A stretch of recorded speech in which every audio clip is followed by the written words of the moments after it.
What's up guys, Patrick Wolf here. Welcome to another Division 2 video. Today's video is going to be a PTS guide on the Ridgeways Pride exotic chess piece. How do you get it? Is it any good? Is it the best exotic in the game? What builds can we potentially use this with? I'm going to answer all those questions and go through the chess piece in detail and let you guys know what I've found and what I think is going to be really good once TU11 drops. So, as you can see, this chess piece looks pretty cool. There's like blood stains on the front. There's a flag. It looks really nice. Let's go through exactly how you're going to acquire this chess piece. Now, so far the developers have given us a hint, well, they pretty much told us. Things are subject to change. Remember, this is PTS. We never know what might happen. But the summit, you need to actually get up to the top. It doesn't tell you now, but you need to get up to the top and finish it. And then you actually acquire this exotic chess piece. So it might be a bit tricky to get for some people, but to be honest, on the server before the PTS, I got to level 100. It wasn't that difficult. I only got to level 73 because I actually got enough of it, to be honest. So the PTS, I don't really want to talk too much about the actual summit game mode right now. I might make a video about it. Let me know in the comment if you want to. In the comments if you guys want to hear it. If you do watch my streams, you would know I'm not too much of a fan of it. I think it's very repetitive and kind of annoying, but there's a lot of potential. So let's go over this chess piece now. So the Ridgeways Pride, it comes rolled with all reds, crit damage, crit chance, and weapon damage. This is a very, very nice chess piece. You can tell a lot about a man by the way he bleeds. Me, I bleed for my country and nothing else. I love that. That sounds really cool.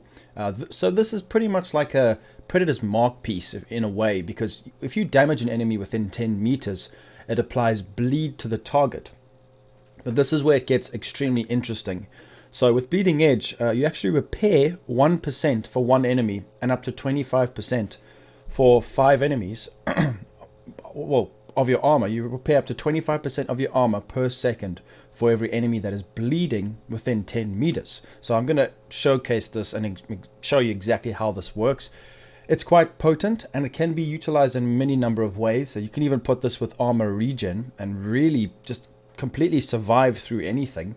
It's really, really nice to use, and it's a great chess piece, and I think the utility speaks for itself. So let's have a look and see exactly how we're going to use this chess piece. I've made kind of like a build. It's just a thrown together build, but I think this could potentially be a very strong build when the game becomes live, because basically what happens is I've got a normal assault rifle with sadist. So because we're going to be putting enemies on the bleed constantly, this gives us 20% weapon damage to bleeding enemies. Now it's important to note that when you get the armor regen, let's say you put an enemy on bleed within 10 meters of you. If you run away to 15 meters, the armor regen actually goes away. The enemy carries on bleeding, but the armor regen does not work, so you can't just proc it on enemies and run away. You have to always be within the 10 meter mark to actually acquire this armor regeneration, so that's something to keep in mind. So I've pretty much put this gun on. It doesn't matter, don't worry about the weapon. The Carbine 7's okay, it's not the greatest gun in the game, but it's okay for now. It's just for showcasing. It's not really a build video, to be honest, even though it kind of can be. Then we've got this Hunter's Fury gear set, which I think is quite interesting because we get a lot of damage, and you also have to be within 15 meters. And then you give them a debuff, and then once you kill them, you actually disorientate them, so you'll be bleeding people and disorientating them. Amplifies weapon damage by 5% for 10 seconds, stacks up to 5 times. That's 25% increased weapon damage. The more you get the stacks up. So then for the final piece that I've kind of put on is the Anarchist Cookbook, because status effect will increase the duration and the damage of the bleed. There are ways you can get the bleed way higher, especially in PvP. If you go in there, you can actually tick players away quite well, but bleed damage did get quite a severe nerf in the last update, so it's not as good as what you would think. In PvE it's very good, but in PvP it's not the strongest thing, so I don't think this exotic chess piece will be very strong in PvP. I'm yet to find build combinations that make it really good, but we have to wait and see. People come up with crazy stuff. I'm going to keep testing and let you guys know how it goes, because the Memento backpack is just too good right now to use anything else really. So the Golden Gear backpack comes with status effect, which helps our bleed. I can roll status effect instead of repair skills, that's what I would do. But we get Perfectly Wicked, so we get a further 18% weapon damage. All of these buffs and damage can actually allow you to one-shot someone in PvP with any amount of armor. A player can have upwards of 1.6, 1.8 million armor, and you can still one-shot them, but that's obviously getting all the stacks up, which is very unlikely. But in PvE, this is a great combination. I think we can get a lot of weapon damage from this. Just to give you a quick little demonstration, this is not really a full maxed out damage build. And we can hit almost 700k a shot to these NPCs just with this stacked up, and we don't even have max crit chance or anything. So what happens is with this chest piece is we're within 10 meters. Now certain weapons, you see like this pistol here, it allows you to see how far you are from the NPC. So because obviously with the buff that it has, so certain guns that require distancing will allow you to see visually just to the right how much distance you have from the NPC. So this guy's obviously is 5 meters away. So as soon as we nick him with one bullet, he is bleeding. So that procs perfectly wicked. And as you can see, the bleeding is not that great, but there are ways we can get more bleeding, like the ongoing directive set, which I will showcase in a second. So it's really good, but let's have a look at the armor regen. So now if we damage ourselves, remember this is just going to be the baseline from the one enemy, which means we're only going to be getting 1%. So have a look at this. You can see our armor going up, and that's decent for one enemy. I mean, remember, if you stack armor regeneration, this could potentially be such a strong gear set from close range. And you know, it's ways, especially because we get armor on kill. There's so many different ways we can keep ourselves alive currently, and it's very good. So as this goes out, as you can see, I'm gonna shoot him. My armor's regenning. As soon as I move over here, you can see it's not actually working. The enemy's bleeding, but my armor is not going up. So as soon as we get closer, it works. So that's just something to keep in mind.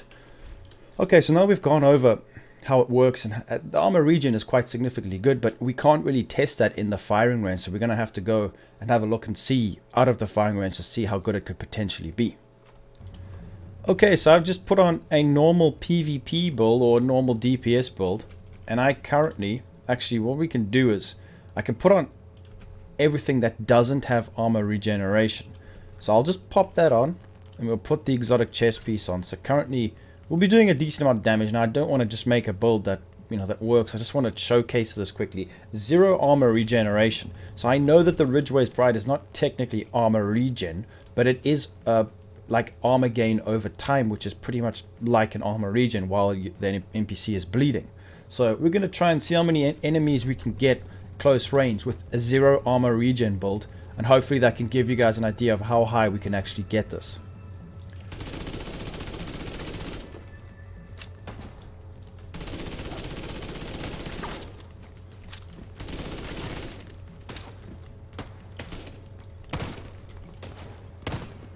So there's quite a decent tick. There's 2 NPCs. So that went up pretty significantly. Now we're within 10 meters again. He's off the bleed. It's very difficult to proc this, I'm not going to lie. So what I'm finding is it is very difficult to get this going. So now they're going to spawn. Get him on the bleed, and his friend on the bleed. So that's 2 NPCs bleeding. I mean, it gets our armor up pretty quick. But I mean, he's off the bleed already. So I think it's going to be a bit tricky to fully utilize this without having to sacrifice something else. I'm finding it very difficult to get these NPCs to stand close to each other. So this is going to take a very different kind of playstyle. So there he's bleeding there. If you guys watch, I'm just concentrating to try and keep myself from dying. Let's see how much armor regen we can get. So the armor is regenerating quite decently, but you're probably better off just using a status build or going full on armor regen. You can get up to 75k armor regen, 131 with the memento backpack. So I think this chest piece is definitely catered more towards utilizing the bleed from close range. And if you need it, maybe if you're going to go full DPS, to have a chance to get your armor back and survive a bit longer. But the fact that we get so much armor on kill from these sets kind of defeats the purpose of the chest piece being for red builds. So hopefully you got something out of this little demonstration. Let's move on to well, we don't really need to, because my armor regen, what happens is if I use an armor regen build, for example like this here, where is it? I've got a regen build that's got quite a lot of regen. It's about 65k without the chest piece. So we get a lot of regen, but what happens is I really struggle to get the NPCs within 10 meters of me, and at most I'll have maybe 3 of them, and that's only going to be 9% armor every second. So it's still not as good as a maxed out armor regen build, but it does stack on top of it. So I think there's definitely ways you can combine the two together. Maybe have a certain amount of armor regen with this and utilize that bleed like I did previously with Perfect Sadist and things like that, Anarchist Cookbook. Okay, so we were getting about 39k per tick on the NPC with that build that I had on. Obviously I didn't stack any kind of status effects because you can get the bleed quite significantly high, but I just wanted to quickly showcase this. So we don't want to sacrifice weapon damage and tankiness, for example, just for the bleed damage, but you can, obviously there's many ways you can put this together. You can go for a full status effect Eclipse build and have this on as well, but you have to be within 10 meters, so I think that's why it won't be very broken strong. But ongoing directive is something quite interesting. Now from longer ranges you could also put the NPCs on bleed because of the hollow point ammo. Now I wouldn't really use the full pieces, but I just wanted to showcase the backpack because this is one of the best ways to show how much damage it can actually do.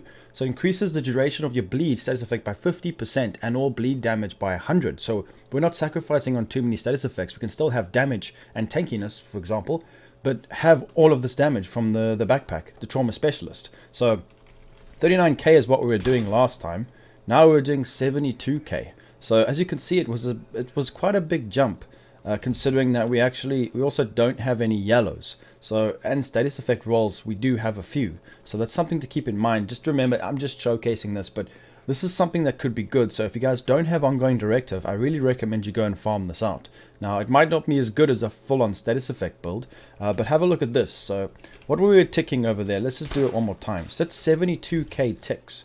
I have on me one of my pyro builds with a lot of status, all maxed out status effects. So if we just pop on this chest piece here and then proc it, it's only 50k. So just keep in mind that every single thing on here is rolled status effects, and status effects is your like burn, bleed, duration, and how much damage it actually ticks over. So that's what it means. So it's actually quite interesting that with all status effects we're getting significantly less than what the previous build did without any yellows or status effects. So just keep in mind that the more yellows you have doesn't mean more bleed duration or damage. So that's quite interesting. Now obviously the bleed will last longer because of the status effect. That means you could get more armor regen or deal out more damage over time, but it's just something that I wanted to just quickly pop in there for you guys to know, just for your information. That's going to be it for this video, guys. Thank you very much for watching. Please make sure to leave a like, follow me on Twitch and on my social medias in the description, and I'll be seeing everybody in the next video. Peace out, agents.